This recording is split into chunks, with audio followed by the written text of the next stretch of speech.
Olá, amigos e amigas. Eu sou a doutora Marta Tornavoy, sou médica naturalista, trabalho com medicina preventiva e nesse vídeo nós vamos falar como o emocional afeta a saúde.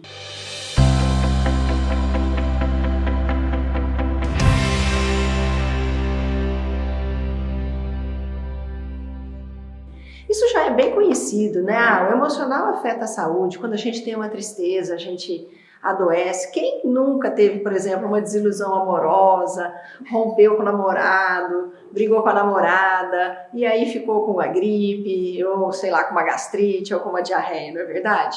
Então isso, no dia a dia, a gente já sabe o que acontece. O que nós vamos contar nesse vídeo é como que isso acontece, qual que é o viés fisiológico para que a emoção interfira na matéria, no nosso corpo. Parece uma coisa tão distante, né? A gente tem um eixo que chama hipotálamo, hipófise, adrenal. O hipotálamo é o nosso cérebro emocional, vamos dizer assim, né? E ele se conecta diretamente com a hipófise, que está bem aqui, onde o pessoal da Índia coloca o bindi, né? O terceiro olho. E essa hipófise, ela manda em praticamente todas as glândulas do nosso corpo. Mas hoje nós vamos falar especificamente de duas glândulas que ficam em cima dos rins. Antigamente essas glândulas chamavam suprarrenais. Hoje elas são chamadas de adrenais, porque elas fazem adrenalina. Uma das produções dessas suprarrenais ou adrenais, além da adrenalina, é o cortisol. O cortisol, quando a gente está muito estressado, ele vai lá para o alto. E o cortisol muito alto aumenta o colesterol, favorece ganho de peso, favorece a osteoporose, pode causar diabetes, problemas gastrointestinais e, sobretudo, o cortisol é um grande imunossupressor. Ele pega a imunidade e deixa lá embaixo. Esse é um dos motivos pelos quais, quando a gente está triste, quando a gente fica muito estressado, a gente pode adoecer. E a outra produção que essa adrenal faz sob o estímulo do estresse é a adrenalina. A adrenalina com o cortisol, eles te preparam para lutar ou para fugir. Você tem um tigre na sua frente, adrenalina, cortisol, você pega o tigre na unha, ou então você corre, foge, sobe em cima da árvore, faz o que for para escapar do tigre. Só que a adrenalina acelera o coração, ela aumenta a pressão, ela contrai o vaso sanguíneo. Por isso que a gente fala assim, ai, fiquei branco de susto. Né? Porque realmente, quando a gente está com susto, medo, aumenta a adrenalina, o sangue vai todo para os pulmões, para os músculos, para o coração, porque você tem que fugir ou lutar. Então não tem que ter sangue na periferia, o sangue vai todo para o centro. E isso, a longo prazo, pode ser um problema. O estresse pontual, ok, mas a longo prazo, toda essa liberação de cortisol e adrenalina pode ser um problema para a nossa saúde. Nós temos um cérebro trino, que foi pesquisado por um pesquisador cientista chamado MacLean. O que é esse cérebro trino? Nós temos um cérebro reptiliano, que é basicamente, né, a nossa medula espinhal, responsável pelos movimentos mais básicos de sobrevivência, tirar a mão do que está quente, defecar, urinar, enfim, essas coisas mais básicas que os répteis também têm. Aí nós temos por cima desse cérebro reptiliano um cérebro límbico, que é o cérebro que a maioria dos mamíferos tem, que é o cérebro que se relaciona com aquelas emoções primordiais, como recompensa, como gosto, não gosto, tô triste, tô feliz. E por cima, o neocórtex, que é o diferencial nosso dos seres humanos, que é aquele que é capaz de fazer raciocínios mais elaborados, tá? Então, o neocórtex, a razão, o cérebro límbico, a emoção, e o reptiliano é o instinto. Olha que interessante, nós temos toda a escala filogenética do desenvolvimento da espécie dentro da gente. Nós temos um crocodilo dentro da gente, né? Aquela história de pisou no rabo, eu vou te morder. Que horror, né? Tá vendo como a gente tem que trabalhar para se tornar cada vez mais humano? Nós temos também um leão que corre atrás de uma zebra, que quer morder, que quer, né, eu primeiro, a minha sobrevivência. E aí o que nos torna diferentes e mais humanos, né, ou o que nos torna humanos, é aquele neocórtex que é uma estrutura ainda jovem e em desenvolvimento, portanto, eventualmente imperfeita.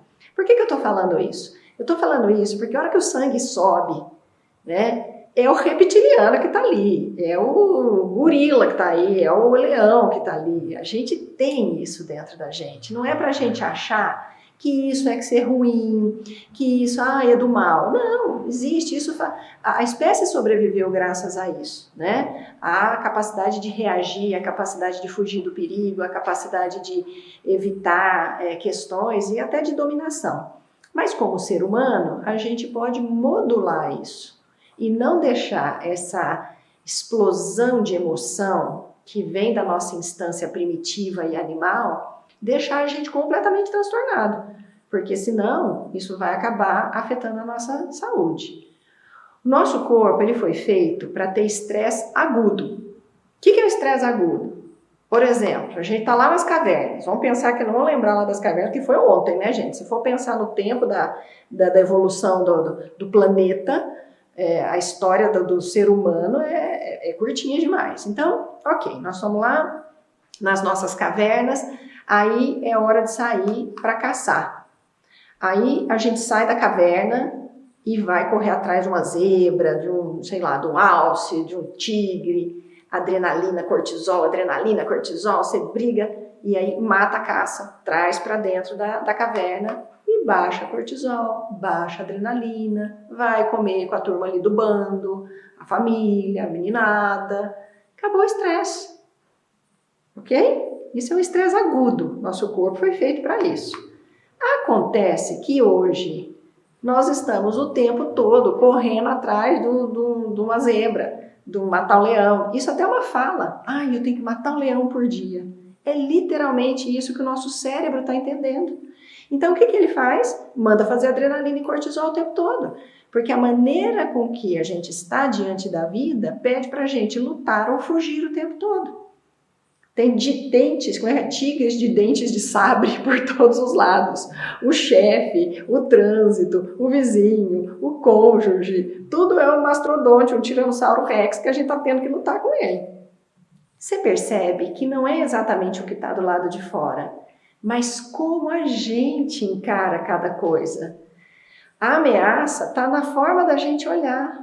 O trânsito, as filas, o medo de assalto, tudo é uma ameaça. E o nosso corpo está o tempo todo cortisol, adrenalina, cortisol, adrenalina, cortisol, adrenalina, até que chega uma hora, o corpo fala o seguinte, olha, eu não consigo ficar nesse padrão de produção de cortisol e adrenalina o tempo todo. Aí o cérebro conversando com a suprarrenal, vamos negociar. Eu vou baixar o cortisol para você seguir fazendo adrenalina. Por que ele faz essa escolha? Porque a adrenalina faz bater o coração. O cérebro não vai baixar a adrenalina, porque senão o seu coração para de bater. E aí ele faz essa negociação e começa a baixar o cortisol. Tá? Então, mesmo sob estresse, mesmo você não identificando, o cérebro, gente, é muito interessante. Ele não identifica, ele não distingue uma ameaça real de uma ameaça puramente subjetiva. Se você tem medo das pessoas do seu trabalho, se você se sente desconfortável diante do seu chefe, se você é inseguro para fazer alguma coisa, isso para ele é um tigre, é uma cobra, é um animal que vai te morder no pescoço. O cérebro ele entende o sentimento, não é exatamente o que é. E ele faz a mesmíssima reação para tudo. Só que, como eu disse, chega uma hora, o cortisol vai diminuindo, a adrenalina vai mantendo, a adrenalina dá taquicardia, aumenta a pressão, dá sudorese. Quanta gente tem aquela hiperidrose, né? Que é suar demais a mão. Aquilo é estresse.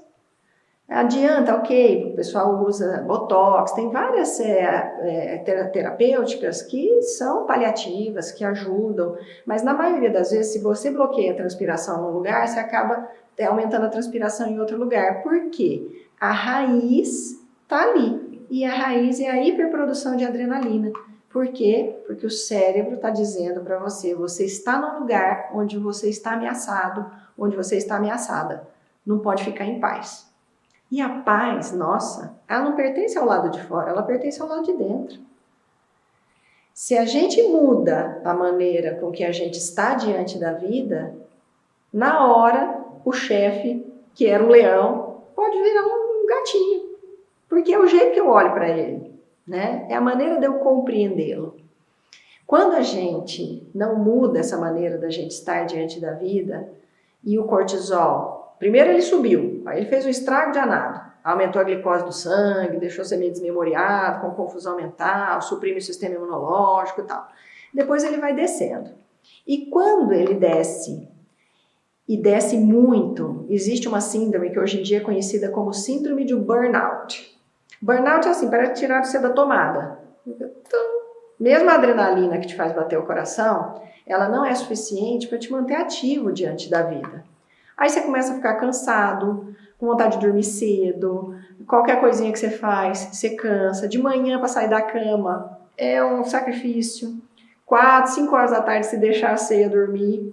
E aí você quer fazer o quê? Tomar café, tomar aquilo que a gente falou na aula da ansiedade. Quem não viu, corre lá para ver que essa aula é bacana. Vai falar sobre, vai querer tomar ginseng, estimulante, cafeína, termogênico e tudo que te dá, né, a sensação de que você tem uma energia que na verdade você não tem. E esse cansaço, esse burnout pode te levar a uma coisa muito parecida com depressão, porque dá aquela coisa, aquela leseira, aquela vontade de não fazer nada, nada te anima. Você reconhece esses sintomas que eu estou falando? Faz sentido para você? Você já se viu assim? Pode ser que seja a sua suprarrenal. Quando o cortisol está baixo, o cortisol, ele, além dele dar ânimo, dar disposição, ele é um grande anti-inflamatório. Então, quem tem baixa de cortisol, geralmente tem dor no corpo inteiro. Porque o que inflamaria um tanto assim, sem cortisol, inflama um tanto assim. E o cortisol é um antialérgico. Então, a maioria das pessoas que tem baixa de cortisol por excesso de estresse, por fadiga do suprarrenal e por burnout, tem alergia. Rinite alérgica, dermatite seborreica, coceirinha no olho, espirro o dia inteiro. Aí fala assim, eu tenho rinite, eu tenho sinusite. E a gente vai se acostumando com isso. Não nasceu assim, precisa ir no médico, olhar e falar, olha, eu tô assim, vamos dosar o cortisol? Né? Vai no profissional da sua confiança que possa fazer isso para você. Porque qual que é o máximo, o ápice da alergia? É a doença autoimune. Porque o cortisol, ele tem uma função muito importante que é modular o sistema imunológico. Tanto que quando ele está em excesso, ele deprime o sistema imunológico. Mas quando ele está muito baixo, ele deixa o sistema imunológico correr solto. E aí, se o seu sistema imunológico está com o radarzinho voltado para você mesmo, batendo em você, que é a doença autoimune, se você tem cortisol bom, você modula isso. Você deixa isso mais ameno. Mas se não tem cortisol, o corpo bate com fé na estrutura que lhe é própria.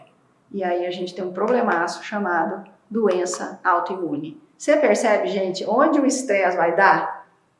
Como é importante a gente estar de maneira diferente diante da vida, parar de dar murro em ponta de faca, parar de querer controlar tudo, parar de saber que tem que dar conta de tudo, né? Tem aquela coisa de, eu preciso ser a super-homem, a super-mulher, o super-homem. E você é um super profissional, super pai, super isso, super mãe, super... Calma também, né? A gente é humana. A gente vai fazendo conforme a gente aguenta. A gente precisa saber que a gente precisa descansar, a gente precisa se divertir, a gente precisa cuidar da gente mesmo. Tem gente que coloca todo mundo usar os cuidados. A pessoa cuida do filho, cuida do marido, cuida da casa, cuida do emprego. O último da fila é ela mesma. Os homens também tem um que é assim, prioriza isso e aquilo. O último da fila é ele mesmo. Tudo bem cuidar de todo mundo, cuidar do trabalho, cuidar da sua família, maravilhoso. Mas você também tem que se incluir nessa lista, né? E colocar, né, se cuidar, dar aquilo que você precisa, uma boa alimentação, descanso, numa quantidade de horas bacanas, né?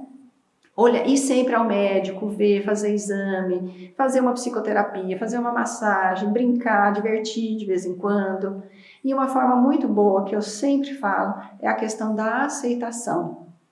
A aceitação muda a forma com que a gente vê as coisas. Por exemplo, vamos supor que da história do chefe, que é o Tiranossauro Rex. Vamos supor que o seu chefe seja muito difícil, né? Ou a sua chefa, sei lá. Procura olhar ela como uma pessoa que também tem seus problemas. Todo mundo que fere, gente, foi ferido.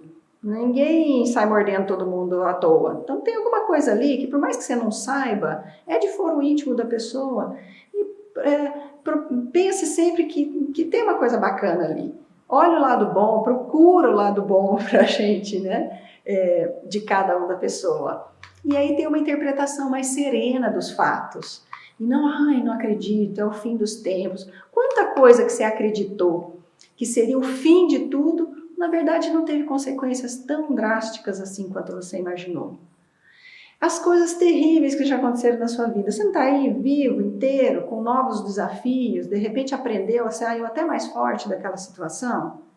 Não adianta a gente achar que existe vida sem dor. Não existe. Isso também é uma coisa, lutar contra a dor, né? Eventualmente, a tristeza, a dor, a gente abraça, acolhe, né? Convida para tomar um chá e depois se despede. Só não deixa morar em casa. Mas é bom esse encontro com aquilo que nos faz doer, porque aquilo está querendo nos ensinar alguma coisa. E se a gente não aprende, a lição repete. Então tem uma frase do professor Hermógenes que eu adoro. O professor Hermógenes é um mestre em yoga e ele fala muito da aceitação. E ele tem uma frase maravilhosa que é: entrego, confio, aceito e agradeço. É muito mais interessante do que, ai, que absurdo, onde é que já se viu, eu não queria que isso acontecesse. E isso estressa a gente, isso, né, faz a vida ficar pesada, difícil. Aquele tempo todo num risco, querendo lutar ou fugir. Joga as armas no chão. Entrego, confio, aceito e agradeço. Fica com essas palavrinhas no seu coração. Tenta exercitá-las ao longo dos dias, né? Que você vai ver quanta mudança vai acontecer no seu corpo. Porque cada emoção que a gente tem libera um neuropeptídeo. Quem estudou isso foi a doutora Candace Pert. E ela diz que existem as moléculas da emoção. Olha que bonito. A tristeza libera moléculas lá no seu cérebro. A alegria, a satisfação liberam outras moléculas. E essas moléculas são mensageiras que caminham para o corpo inteiro. Então, quando a gente está triste, todas as nossas células estão tristes. Quando a gente está alegre, todas as nossas células estão alegres. Quando a gente está grato, todas as nossas células estão gratas. Então, cada célula sabe o sentimento que a gente tem. E se o ser humano é capaz dos instintos mais primitivos, das reações mais horrorosas que a gente vê aí pelo mundo, nós também somos capazes dos sentimentos e das ações mais sublimes, mais amorosas, que nos fazem cada vez mais humanos e, quem sabe, um dia divinos. A escolha entre caminhar para um lado e caminhar para o outro está totalmente em nossas mãos. E aqui e agora, respira e faça a melhor escolha. Vai ver a sua saúde e agradecer muito por isso. É isso, gente. Eu espero que tenha ajudado vocês a refletirem sobre questões que podem melhorar a sua vida. E a gente está aqui para contribuir nesse aspecto com você. Então, se você gostou, comenta, diz pra gente o que mais você quer ouvir, porque esse canal ele é feito para oferecer coisas bacanas para você cuidar da sua vida, estar cada vez mais saudável e cada dia mais feliz. Um beijo!